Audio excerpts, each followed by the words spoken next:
Координаційная рада прыняла рэзалюцыю аб круглым стале ў Беларусі, ці іншымі словамі аб перамовах паміж дэмакратычнымі сіламі і органамі ўлады ў Беларусі. За прагаласавалі 60 з 80 дэлегатаў Координаційнай рады.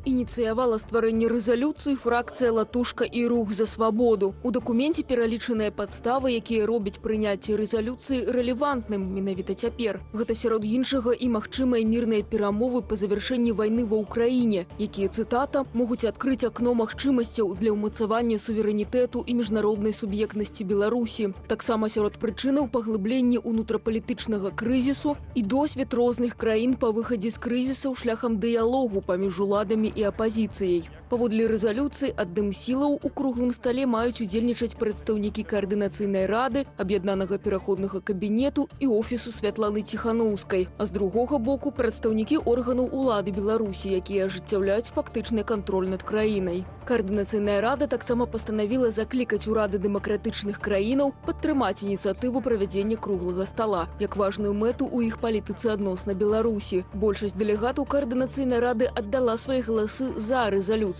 Двое прагаласавалі супраць, яшчэ 9 устрымаліся. Спікер Координаційнай рады, намеснік кіраўніка Народнага антыкрызіснага ўправлення Артём Брухан ужо з'явіўся ў нашай студыі. Добрый вечар. Добрый вечар. Спадар Артём, чулі мы не раз раней пра заклікі да круглага стала, гадамі, магчыма, нават і дзесяцігоддзямі. Чаму цяпер была прынята гэта рэзалюцыя, у чым яе сутнасць? Сутнасць рэзалюцыі ў тым, што чальцы Координаційнай рады зафіксавалі тую сітуацыю, якая адбываецца зараз у Беларусі ў розных сферах. Гэта ў першую чаргу ў сферы правоў чалавека, у сферы эканомікі, у знешнепалітычнай сферы. І пацвердзілі найвышэйшую каштоўнасць, галоўную каштоўнасць для ўсіх беларусаў, гэта незалежнасць і суверэнітэт Рэспублікі Беларусь. І вось гэта базавая рэч, гэта фіксацыя таго стану, які ёсць на сённяшні дзень. Бо за дзесяцігоддзі, як вы кажаце, ён быў розны, змяняўся весь час. Вось гэта фіксацыя ў гэтай рэзалюцыі таго стану, як ацэньвае Координаційная рада тое, што адбываецца ў Беларусі, і прыняла рашэнне падтрымаць ідэю вось такога даволі прагматычнага выхаду з таго крызісу, які у Беларусі. Бо гэта не толькі унутрапалітычны крызіс, ён ужо стаў і знешнепалітычным крызісам, і эканамічным, сацыяльным агулам. То бок сітуацыя ў Беларусі даволі складаная, і шукаць выйсце трэба. Ёсць разныя сцэнары. Аналітыкі кажуць пра эскалацыю, дээскалацыю, хтосьці кажа пра тое, што вайна будзе расійска-украінская цягнуцца яшчэ там шмат гадоў, хтосьці кажа пра патэнцыйныя мірныя перамовы, шмат розных сцэнароў. Но на кожны з гэтых сцэнароў патрэбна мець свае прапановы, свае ідэі, свае падыходы. І вось менавіта круглы стол, як найбольш прагматычны, бескроўны сцэнар. Я лічу, да як мы бачым, чальцы Координаційнай рады вялікай большасцю прынялі такое рашэнне, што гэта найбольш лагічны шлях выхаду з палітычнага крызісу Беларусі. Ён лагічны, і тут таксама у рэзалюцыі сказана, улічваючы гістарычны досвед розных краін па выхадзе з крызісу шляхам дыялогу. Але не кожны дыктатар ішоў на круглы стол. Мы ведаем, нават тут у нас у Еўропе Румынія, Чаўшэску не хацеў размаўляць з апазіцыяй.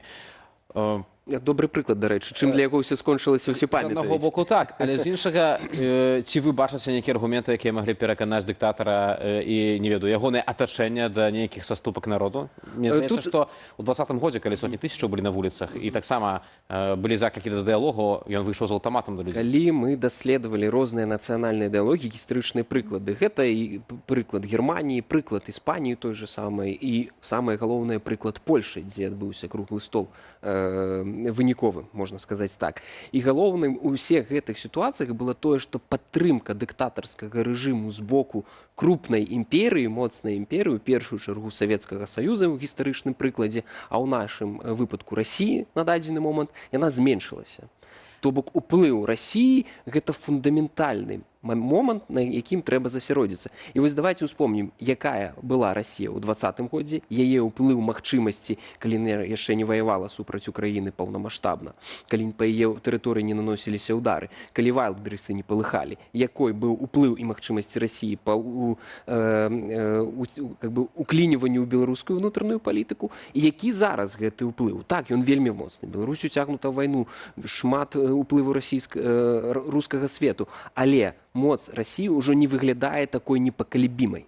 Ну так, у 89-м у Польшчы Гарбачоў ён не ўцягваўся ва ўнутраныя справы дзяржавы, так, і Польшча магла зрабіць гэта стол перамоваў паміж салідарнасцю і камуністычнымі ўладамі. Але ж Пуцін і Лукашенко пастаянна ў кантакце, пастаянна ва ўзаемадзеянні, і без прапына Лукашенко туды ездзіць, і можна сказаць, што эканамічна таксама зацягваецца гэта ўплыў беларускі ад Крамля. Як вы плануеце зменшыць гэты ўплыў? Ну, што тычыцца эканамічнага ўплыву, гэта зразумела, трэба, канешне же, абмяркоўваць у тым ліку і з нашымі еўрапейскімі партнёрамі. І ў якасці рэкамендацый, вось недавно там выходзілі розныя даследаванні, ёсць даволі зразумелая рэкамендацыя. Гэта першае, калі адбываюцца некаторыя змены, ці адбываецца гэты круглы стол, проста перагляд еўрапейскай, у тым ліку санкцыйнай палітыкі дачынення да Беларусі. Гэта першы, як кажуць, не бізун, а тое, што можна прапанаваць. Да? Ну і другое, гэта эканамічная падтрымка, нейкія інвестыцыі у выпадку, калі адбываюцца сапраўдныя сістэмныя змены. Але пра гэта пакуль рана казаць у першую чаргу. Зараз трэба казаць пра тое, што трэба назіраць за тым, наколькі ўплыў Расіі і наколькі Расія на сённяшні момант здольная будзе актыўна уклініцца ва ўнутраную палітыку ў Беларусі. Бо калі Гарбачоў гэтага не рабіў, ён гэтага не рабіў не таму, што ён такі добры і не хацеў, бо рэсурсаў у Савецкага Саюза на той момант не было, каб падтрымліваць знешнія камуністычныя рэжымы. А калі Расія захоча паўдзельнічаць у круглым стале як гарант, як адна з бакоў, якая гарантуе... Я думаю, што як баком ніхто не можа быць, бок павінен прадстаўнікі беларускага грамадства і прадстаўнікі дзеючых органаў улады, якія фактычна кантралююць тэрыторыю. Але нейкая група, якая бы назірала маніторынгавая за гэтым працэсам, міжнародная, магчыма, і прадстаўнікі Еўрапейскага Саюза, Злучаных Штатаў Амерыкі, магчыма, патэнцыйна і Кітаю, не ведаю, як наконт Расіі, магчыма, Расія, агульная такая група маніторынгавая, чаму не? Я думаю, што гэта цалкам той механізм, які мог бы быць выкарыстаны. Тым больш, калі мы глядзім на міжнародную сітуацыю, напрыклад, патэнцыйна нейкія мірныя перамовы пачынаюцца па расійска-украінскай вайне, і менавіта гэтыя бакі там таксама ўсе будуць прысутнічаць. То бок ёсць механізм, калі будзе нейкія мірныя перамовы, я ўпэўнены, што ўсе гэтыя бакі будуць спрабаваць прымаць удзел ці назіраць, ці ўдзельнічаць нейкім чынам у мірных перамовах па расійска-украінскай вайне. Ёсць ўсё ж такі фундаментальнае пытанне, што для того, каб весці перамовы, патрэбна, каб былі бакі, якія вядуць гэтыя перамовы. Мы бачым, што той бок абсалютна гадамі, дзесяцігоддзямі падкрэслівае, што не жадае ўвогуле нейкі дыялог вступаць з беларусамі. Гэта адзін момант. Другі момант, для того, каб сесці за стол перамоваў, трэба ж таксама мець нейкую ўласную сілу. У 2020 годзе мы мелі масавы народны супраціў, які быў здушаны рэпрэсіямі. Цяпер, ці ёсць увогуле нейкая сіла вось у тых структурах, якія вы пералічваеце ў рэзалюцыі? АПК, Офіс Ціханаўскай, Коаліцыйная рада, якая сіла? Безумоўна, конечно же, ёсць. Па-першае, у нас вельмі за гэтыя гады распрацавана такая сістэма, калі наша знешнепалітычная суб'ектнасць і на парламентарным узроўні, і на ўзроўні Еўрапейскага Саюза вельмі моцная. Ёсць прызнанне гэтых інстытутаў.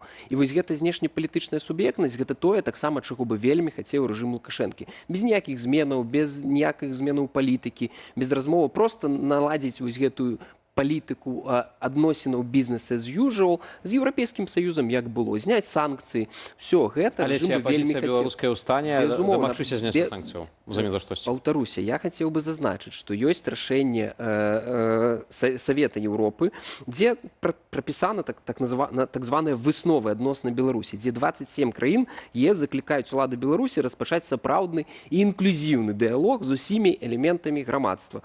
З мэты правядзення свабодных справядлівых выбараў, там адпаведнасці там з міжнароднымі стандартамі. Гэта пазіцыя Еўрапейскага Саюза. Вось калі вы кажаце, ці ёсць сіла, вось яна тут зафіксавана. Але гэта сіла Еўрапейскага звязу, гэта не сіла беларускіх структураў. Ну, глядзіце, калі мы з вами просто на секунду зараз уявім, што ў Беларусі ёсць незалежныя медыя і свабодныя выбары, вось тады будзем замераць сапраўдную сілу. Зараз гэтую сілу замераць немагчыма. Рэпрэсіі знішчылі беларускае грамадства такім чынам, што яно не можа выказацца. Але чаму тады вы выходзіце з гэтай прапановай? Бо, кажу, у мінулыя гады, у 2020 годзе, і год таму, вось я тут чытаю на сайце Белсату, што Офіс Ціханаўскай рыхтуе прапанову да ўладаў Беларусі сесці за круглы стол дзеля выхаду з палітычнага крызісу.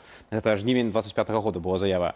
У чым сэнс гэтых заяваў, калі няма партнера для размоваў, няма, ён проста ігнаруе апазіцыю нашу, сілы цяпер у нас таксама, праз рэпрэсіі няма, то У чым сэнс гэтых прапановаў? Ну, паўтаруся, мы тут фіксуем нашу ключавую мэту захаванне беларускай незалежнасці і суверэнітэту. І гэта тое, на чым можа быць палягаць гэтая размова, бо калі выключаць частку беларускага грамадства, вось, і гэтыя суб'екты, і проста беларускае грамадства, якое выступае за еўрапейскі шлях развіцця, за дэмакратыю, за правы чалавека, то адзінства і умацаванне міжнароднай суб'ектнасці Рэспублікі Беларусі, захаванне незалежнасці будзе вельмі складана дасягнуць. Нельга выбудоўваць дзяржаву, калі з яе там 25 ці 30% грамадства просто выключана. Яна неустойлівая. І вось выключана нават больш, як 20-й год паказаў. Нават больш. Ну, я кажу пра больш такі актыўную, да, частку грамадства. І вось без яе уключэння ў працэсы немагчыма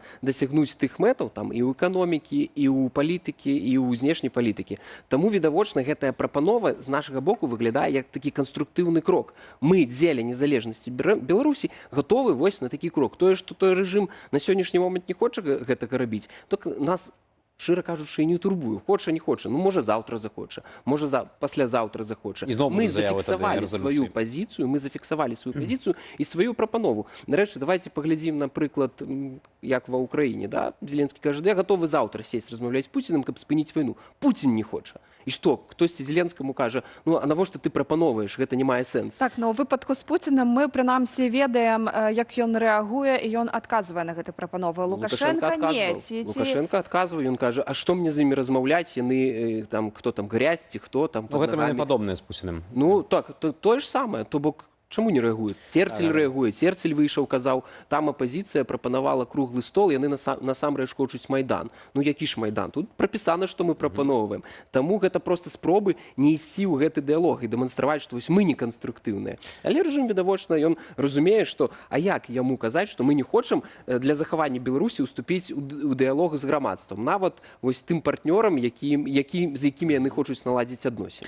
У пэўным сэнсе гэта ўсё роўна мае цяпер такі тэарэтычны характар, але Артём, я хацеў бы спытаць, вось, калі вы прымалі таксама гэтую рэзалюцыю, а вы бачыце нейкія асобы ў атачэнні Лукашэнкі, нейкія групы, якія, не ведаю, былі б здольныя да таго, каб дзеля краіны сапраўды размаўляць з апазіцыяй? Я ўпэўнены, так, ва ўрадзе я бачу такіх людзей. Я думаю, і той же прэм'ер-міністр Турчын выглядае як даволі фігура, якая, ну, тэарэтычна мог бы, да, таксама там і віцэ-прэм'еры некаторыя, чыноўнікаў... Пасалунак смерці гучыць, так? Каб не знялі з пасады. Так, я просто думаю, што я вам, так, калі пасядзець, з десятак чалавек можна называць, якія, ну, калі будзе даручэнне, яны сядуць і будуць працаваць над гэтым, бо гэта прафесійныя чыноўнікі, якія разумеюць, што калі сёння у інтарэсах Беларусі не пачаць неяк выходзіць з гэтага палітычнага крызісу, то заўтра вось гэтыя чыноўнікі, высокапасадоўцы, яны проста прыйдуць рускія і іх не проста здымуць, а з імі пачнуць адбывацца вельмі дрэнныя рэчы. Але гэта ваше ўяўленне, ці, можа, вы маеце нейкія закрытыя каналы камунікацыі і сапраўды можаце складаць уражанне, што адбываецца ўнутры структуры і